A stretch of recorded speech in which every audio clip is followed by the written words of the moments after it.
ನನ್ನೆಲ್ಲ ಸ್ವಾಭಿಮಾನಿ ಕನ್ನಡಿಗರಿಗೆ ಶರಣಾರ್ಥಿ. ನಾನು ನಿಮ್ಮ ಗೆಳೆಯ ಕನ್ನಡಿಗ ಸಂತೋಷ್. ಈ ವಿಡಿಯೋ ಮಾಡ್ತಿರೋ ಮೂಲ ಉದ್ದೇಶ ಏನಪ್ಪ ಅಂದ್ರೆ, ಮೊದಲು ಒಂದು ವಿಡಿಯೋ ಹಾಕ್ತೀನಿ, ನೋಡ್ಕೊಂಡು ಬನ್ನಿ. ಯಾರಿಗೆ ಮರಾಠಿ ಭಾಷೆಯನ್ನ ನೀವು ವಿರೋಧ ಮಾಡೋಂತರಿಗೆ ದಮ್ಮ ತಾಕತ್ತಿದ್ರ ಈ ರೈಲ್ವೆ ಸ್ಟೇಷನ್ ಮ್ಯಾಗ ಬರ್ದಾರಲ್ಲ ಉರ್ದು ಒಳಗ ಅದನ್ನೆಲ್ಲ ತೆಗಿಯುವಂತದ್ದು ಇದ್ರ ನಿಮ್ಮ ಅಪ್ಪ ಹುಟ್ಟಿದ್ರು ತೆಗಿತಿದ್ರ, ನಿಮ್ಮ ಅಪ್ಪ ಹುಟ್ಟಿದ್ರು ತೆಗಿತಿದ್ರ, ನಿಮ್ಮ ಅಪ್ಪ ಹುಟ್ಟಿದ್ರು ತೆಗಿತಿದ್ರು. ನೋಡಿದ್ರಲ್ಲ ಈ ವಿಡಿಯೋನ. ಈ ವ್ಯಕ್ತಿಗೆ ಮಾನ ಮರ್ಯಾದೆ ಏನೂ ಇಲ್ಲ. ಎಲಬಿಲ್ಲದ ನಾಲ್ಗೆ ಅಂದ್ಬಿಟ್ಟು ಬಾಯಿ ಬಂದಂಗೆ ಮಾತಾಡ್ತಾರೆ ಮಿಸ್ಟರ್ ಯತ್ನಾಳ್. ಇವ್ರನ್ನ ಯತ್ನಾಳ್ ಅನ್ನೋದ ಮನೆ ಹಾಳು ಅನ್ನೋದ ಒಂದೂ ಗೊತ್ತಿಲ್ಲ. ಅಲ್ಲ ಸ್ವಾಮಿ, ಯಾವುದೋ ಒಂದು ವೇದಿಕೆಯಲ್ಲಿ ನಿಮಗೆ ಕಾರ್ಯಕ್ರಮ ಕರೆದಿರ್ತಾರೆ, ಒಂದು ವೇದಿಕೆ ಸಿಕ್ತು ಅಂದಾಗ ಏನು ಮಾತಾಡಬೇಕೋ ಅದನ್ನಷ್ಟೇ ಮಾತಾಡಬೇಕು. ಆ ವೇದಿಕೆಗೆ ಏನು ಸೂಕ್ತನೋ ಅದನ್ನಷ್ಟೇ ಮಾತಾಡಬೇಕೇ ಹೊರತು ಮತ್ತೊಬ್ಬರನ್ನ ತೇಜೋವಧೆ ಮಾಡೋದು, ಒಂದು ಜನಾಂಗವನ್ನ ಕಾಲೆಳೆದು ಮಾತಾಡೋದು ಬಿಟ್ರೆ ನಿಮಗೆ ಬೇರೆ ಏನೂ ಬರಲ್ಲ. ಪ್ರತಿ ಬಾರಿ ಇಂಥ ಪದಗಳನ್ನೇ ಬಳಸೋದು. ಏನ್ರಿ ಅದ ಅರ್ಥ? ಅಪ್ಪನ್ ಹುಟ್ಟಿದ್ದೀರಾ ಅಂದ್ರೆ ಏನ್ ಹೇಳೋದು ನೀವು? ಮರಾಠಿಗರನ್ನ ವಿರೋಧಿಸ್ದಂಗೆ ನಿಮ್ಮ ಅಪ್ಪಂದಿರು ಹುಟ್ಟಿದಲ್ಲ ಹೋಗಿ ಉರ್ದು ಭಾಷೆ ವಿರೋಧಿಸಿ ಹೇಳೋದಲ್ಲ. ನಿಮ್ಮ ಅಪ್ಪಂದಿರು ಹುಟ್ಟಿದ್ರೆ ಹೋಗಿ ಉರ್ದುನ ತೆಗ್ಸಿ ಅಂತ. ಆ ಕೆಲಸ ನೀವೇ ಮಾಡ್ಬೋದಲ್ವಾ? ಯಾಕೆ ನೀವು ನಿಮ್ಮ ಅಪ್ಪಂಗೆ ಹುಟ್ಟಿಲ್ವಾ? ಹಂಗಂದ್ರೆ ನೀವು ನಿಮ್ಮ ಅಪ್ಪನ್ಗೆ ಹುಟ್ಟಿದ್ರೆ ಹೋಗಿ ತೆಗ್ಸ್ಬಿಟ್ಟು ಆಮೇಲೆ ಬಂದು ಈ ಹೇಳಿಕೆ ನೀಡಬೇಕಿತ್ತು ಮಿಸ್ಟರ್ ಯತ್ನಾಳ್ ಅವರೇ. ಎಲಬಿಲ್ಲದ ನಾಲಿಗೆ ಅಂತ ಏನೇನೋ ಮಾತಾಡೋದು. ಈ ಕಚಡ ವರ್ತನೆಗಳಿಗೇನೆ ನಿಮ್ನ ಇವತ್ತು ನಿಮ್ಮ ಪಕ್ಷದವರೇ ಉಚ್ಚಾಟನೆ ಮಾಡಿ ದೂರ ಇಟ್ಟಿರೋದು. ಯತ್ನಾಳ್ ಎಂತ ಕಚಡ ಅಂದ್ಬಿಟ್ಟು ನಿಮ್ಮ ಪಕ್ಷದವ್ರಿಗೂ ಗೊತ್ತಾಗಿನೇ ನಿಮ್ಮನ್ನ ತೆಗೆದು ಹೊರಗಡೆ ಇಟ್ಟಿರೋದು. ದೊಡ್ಡದಾಗಿ ಹೇಳ್ತಿರಲ್ಲ ಕಠಾರ್ ಹಿಂದೂ, ಉತ್ತರ ಕರ್ನಾಟಕ ಭಾಗದ ಕಠಾರ್ ಹಿಂದೂ ಅಲ್ವೇನ್ರಿ ನೀವು? ನಿಮ್ಮ ಕಠಾರ್ ಹಿಂದೂತನಕ್ಕೆ, ನಿಮ್ಮ ಕಠಾರ್ ಹಿಂದುತ್ವಕ್ಕೆ ನಂದೊಂದು ಸವಾಲ್, ಸ್ವೀಕರಿಸಿ.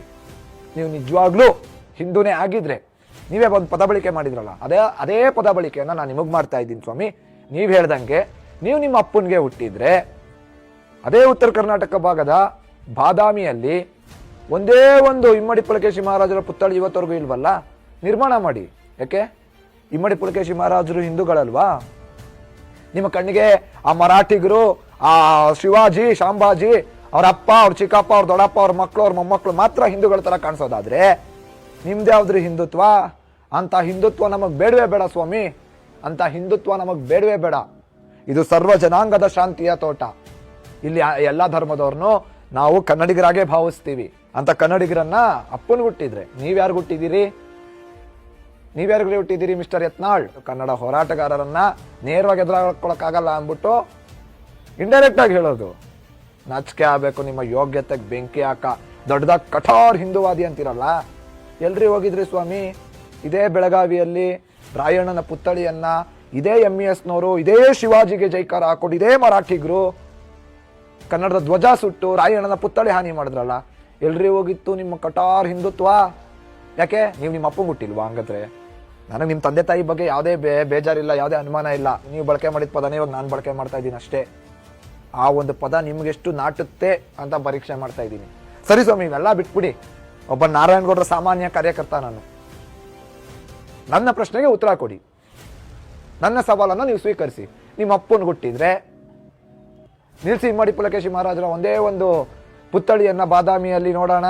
ಏನೋ ಒಂದು ದೊಡ್ಡದಾಗಿ ಮೊನ್ನೆ ಒಂದು ಸ್ಟೇಟ್ಮೆಂಟ್ ಕೊಟ್ರಲ್ಲ, ಶಿವಾಜಿ ಇಲ್ದೆ ಹೋಗಿದ್ರೆ ಯತ್ನಾಳ್ ಏನೇನಾಗ್ಬೇಕಿತ್ತೋ, ಯಾವ ಧರ್ಮದವನಾಗ್ಬೇಕಿತ್ತೋ ಅಂತ. ನಾನ್ ನಿಮಗ್ ನೇರವಾಗಿ ಹೇಳ್ತೀನಿ ಕೇಳ್ರಿ. ಇದೇ ಇಮ್ಮಡಿ ಪುಲಕೇಶಿ ಇಲ್ದೆ ಹೋಗಿದ್ರೆ ಆ ನಿಮ್ಮ ಶಿವಾಜಿನೂ ಸಹ ಒಂದು ಟೋಪಿ ಹಾಕೊಂಡು ಹುಟ್ಟಬೇಕಿತ್ತು. ಇಲ್ಲ, ಹುಟ್ಟಿದ್ರೋ ಇಲ್ವೋ ಅನ್ನೋದೇ ನಮ್ಗೆ ಅನುಮಾನ. ಯಾಕಂದ್ರೆ ಮೊಟ್ಟ ಮೊದಲ ಅರಾಬ್ ದಾಳಿಯನ್ನ ತೊಡೆದವರು ಇಮ್ಮಡಿ ಪುಲಕೇಶಿ ಮಹಾರಾಜರು. ಅವ್ರನ್ನ ಯಾಕೆ ನೀವು ಪೂಜೆ ಮಾಡಲ್ಲ? ಇಲ್ಲಿ ನಾವು ಕನ್ನಡಿಗರು, ನಾವು ಯಾವುದೇ ಕಾರಣಕ್ಕೂ ಮರಾಠಿಗರ ವಿರೋಧಿ ಆಗ್ಲಿ, ಮರಾಠ ಸಮಾಜದ ವಿರೋಧಿಗಳಲ್ಲ. ಯಾವನ ಕನ್ನಡವನ್ನ ಕೆಣಕ್ತಾನೋ ಅವನ ವಿರೋಧಿಗಳು ನಾವು. MES ಅಂತ ಪುಂಡ ಸಂಘಟನೆ, ಶಿವಸೇನೆ ಅಂತ ಪುಂಡ ಸಂಘಟನೆಗಳ ವಿರೋಧಿಗಳೇ ನಾವು ಹೊರತು ಮರಾಠಿಗರ ವಿರೋಧಿಗಳಲ್ಲ. ನಮ್ಮ ಸಂಘಟನೆಯಲ್ಲೂ ಬಹಳಷ್ಟು ಜನ ಮರಾಠಿಗರಿದಾರ್ರಿ, ಗೌರವಿಸ್ತೀವಿ. ಅವರು ಬಂದು ಪ್ರತಿನಿತ್ಯ ಕನ್ನಡಕ್ಕೋಸ್ಕರ ಹೋರಾಟ ಮಾಡ್ತಾರೆ. ಎಷ್ಟೋ ಕನ್ನಡ ಪರ ಹೋರಾಟಗಾರರಲ್ಲಿ ಮರಾಠಿಗರಿದ್ದಾರೆ, ಮುಸಲ್ಮಾನರಿದ್ದಾರೆ, ಕ್ರೈಸ್ತರಿದ್ದಾರೆ, ತಮಿಳರಿದ್ದಾರೆ, ತೆಲುಗರಿದ್ದಾರೆ. ನಾವು ಅವ್ರು ಯಾರನ್ನು ವಿರೋಧ ಮಾಡಲ್ಲ. ನಾವು ಯಾರನ್ನ ವಿರೋಧ ಮಾಡ್ತೀವಪ್ಪ ಅಂದ್ರೆ ಅವರ ಭಾಷೆಯನ್ನ ನನ್ನ ಭಾಷೆ ಮೇಲೆ ಏರಿಕೆ ಮಾಡಕ್ ಬರ್ತಾರಲ್ಲ ನನ್ನ ನೆಲದಲ್ಲಿ, ಅಂತ ಮುಟ್ಟಾಳ್ರನ್ನ, ಅಂತ ನಾಡ ವಿರೋಧಿಗಳನ್ನ ವಿರೋಧಿಸಿದಿವೆ ಹೊರತು ಯಾವುದೋ ಒಂದು ಜನಾಂಗವನ್ನ, ಯಾವುದೋ ಒಂದು ಭಾಷಿಕರನ್ನ ಸಂಪೂರ್ಣವಾಗಿ ನಾವು ವಿರೋಧಿಸಲ್ಲ. ಯಾವನ್ ಕನ್ನಡವನ್ನ ಎದುರಾಕೋತಾನೆ ಅಂತವನ್ನ ಮಾತ್ರ ಎದುರಾಕೊಂಡಿದ್ದೀವಿ ಹೊರತು ನಿಮ್ಮ ಹಾಗೆ ನಿಮ್ಮ ವೋಟ್ ಬ್ಯಾಂಕ್ ಅನ್ನುವಂಥ ಕೊಳಕು ಮನಸ್ಥಿತಿಗೆ, ಹೀನಾಯ ಮನಸ್ಥಿತಿಗೋಸ್ಕರ, ನಿಮ್ಮ ಕೊಳಕು ರಾಜಕೀಯಕ್ಕೋಸ್ಕರ ಒಂದು ಧರ್ಮದವ್ರನ್ನ ವಿರೋಧಿಸುವಂತ ಕೀಳು ಮಟ್ಟಕ್ಕೆ ಕನ್ನಡ ಹೋರಾಟಗಾರರಾಗ್ಲಿ, ನಾಡಿನ ಕನ್ನಡಿಗರಾಗ್ಲಿ ಇಳಿದಿಲ್ಲ, ಇಳಿಯೋದು ಇಲ್ಲ. ಮರಾಠ ಸಮಾಜ ಅಂತೆ, ಅದಂತೆ ಇದಂತೆ ಎತ್ಕಟ್ತೀರಲ್ರಿ. ಸೋದರ ಭಾವತ್ವದಿಂದ ಬದುಕ್ತಾ ಇದೀವಿ ನಾವು. ಮರಾಠಿಗರು ಕನ್ನಡಿಗರು ಇವತ್ತು ಸೋದರ ಭಾವತ್ವದಲ್ಲಿ ಬದುಕ್ತಾ ಇದೀವಿ. ಅಂತವ್ರನ್ನ ನಿಮ್ಮಂತ ಕಚಡಗಳೇ ಎತ್ತು ಕಟ್ಟೋದು. ಹೋಗಿ ಹೇಳಿ ನಿಮ್ಮ ದೊಡ್ಡಪ್ಪ ಮೋದಿಗೆ, ನಿಮ್ಮ ಚಿಕ್ಕಪ್ಪ ಅಮಿತ್ ಶಾಗ್ ಹೋಗಿ ಹೇಳಿ. ರೈಲ್ವೆ ಇಲಾಖೆ ಕೇಂದ್ರ ಸರ್ಕಾರದ ಆಡಳಿತದಲ್ಲಿ ಹೇಳೋ ಸ್ವಾಮಿ ಬರೋದು, ಇಂತಿಂತ ಸ್ಟೇಷನ್ ಇಲ್ಲಿ ಉರ್ದು ಐತೆ ತೆಗ್ಸಿ. ನಿಮ್ಮ ಅಪ್ಪನ ಗುಟ್ಟದವ್ರು ಅನ್ಸ್ಕೊಳ್ಳಿ ನೀವು. ಯಾಕೆ ನೀವು ನಿಮ್ಮ ಅಪ್ಪನ ಗುಟ್ಟದವ್ರು ಅಲ್ವಾ? ಪ್ರತಿಯೊಂದಕ್ಕೂ ಕನ್ನಡ ಹೋರಾಟಗಾರರೇ ಬರಬೇಕು ಅಂದ್ರೆ ಮಿಸ್ಟರ್ ಯತ್ನಾಳ್, ಕನ್ನಡ ಹೋರಾಟಗಾರರನ್ನ ಯಾವನು ದತ್ತಕ್ಕೆ ತಗೊಂಡಿಲ್ಲ, ಕಾಂಟ್ರಾಕ್ಟ್ ತಗೊಂಡಿಲ್ಲ. ನಾವು ಕಾಂಟ್ರಾಕ್ಟ್ ಲೆಕ್ಕಾಚಾರಕ್ಕೂ ಇಳಿದಿಲ್ಲ ಸ್ವಾಮಿ. ನಿಮ್ಮ ತರ ಕಮಿಷನ್ ಲೆಕ್ಕಾಚಾರಕ್ಕಂತೂ ನಾವು ಬರೋದೇ ಇಲ್ಲ. 40% ಕಮಿಷನ್ ತಗೋತಾ ಇದ್ದಿದ್ದು ಬಡ್ಡಿ ಮಕ್ಕಳು ನೀವು ಹೋರಾಟಗಾರರ ಬಗ್ಗೆ ಮಾತಾಡ್ತೀರಿ. ನಿಮ್ಮ ಯೋಗ್ಯತೆಗಷ್ಟು ಬೆಂಕಿ ಹಾಕ. ನಿಮಗೆ ಯಾರೋ ದೊಡ್ಡ ದೊಡ್ಡ ಕನ್ನಡ ಹೋರಾಟಗಾರರು ಮಾತಾಡೋದು ಬೇಕಾಗಿಲ್ಲ.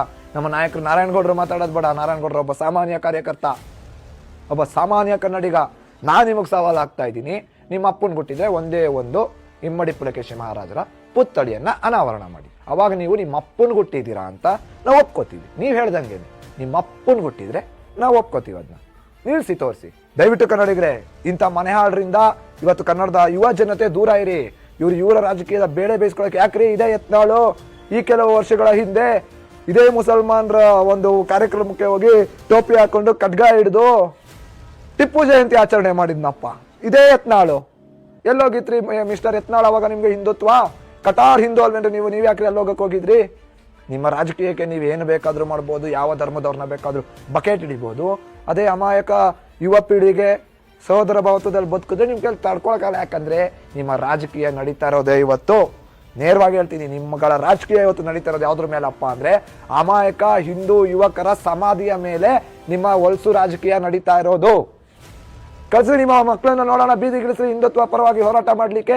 ಒಂದು ಹಿಂದುತ್ವ ಪರದ ಹೋರಾಟದಲ್ಲಿ ನಿಮ್ಮ ಮಕ್ಕಳು ಭಾಗಿಯಾಗಿದ್ದಾರಾ?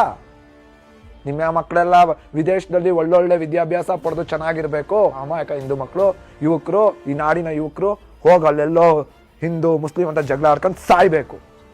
ನಿಮ್ಮ ಯೋಗ್ಯತೆಗೆ ಬೆಂಕಿ ಯಾಕ? ಮೊದಲು ನಿಮ್ಮನೆ ಮಕ್ಕಳನ್ನ ಬಿಡ್ರಿ. ಮೊದಲು ನಿಮ್ಮನೆ ಮಕ್ಕಳನ್ನ ಬಿಟ್ಟು ಹಿಂದುತ್ವದ ರಕ್ಷಣೆ ಮಾಡಿಸಿ, ಆಮೇಲೆ ಕಂಡೋರ್ ಮನೆ ಮಕ್ಕಳನ್ನ ತರೋರಂತೆ. ನಿಮ್ಮನೆ ಮಕ್ಕಳೆಲ್ಲ ಅಬ್ರಾಡ್ ಅಲ್ಲಿ ಅಲ್ಲಿ ಇಲ್ಲಿ ಚೆನ್ನಾಗಿ ಓದ್ಕೊಂಡು ಐಷಾರಾಮಿ ಜೀವನ